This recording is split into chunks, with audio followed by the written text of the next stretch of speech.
మన ప్రభుత్వంలో ఎవరెవరేం పని చేస్తారో మనకు తెలుసు. అలాగే దేవుడి ప్రభుత్వంలో కూడా ఎవరేం పని చేస్తారో చూద్దామా.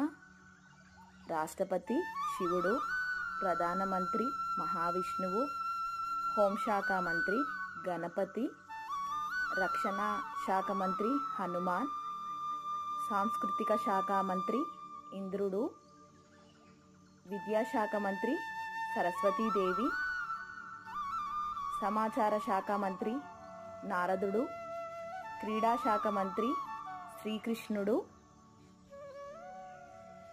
విద్యుత్ ఆరోగ్య శాఖ మంత్రి సూర్యుడు, జలవనరుల శాఖ మంత్రి వర్ణుడు, మానవ వనరుల శాఖ మంత్రి బ్రహ్మ, న్యాయశాఖ మంత్రి యమధర్మరాజు.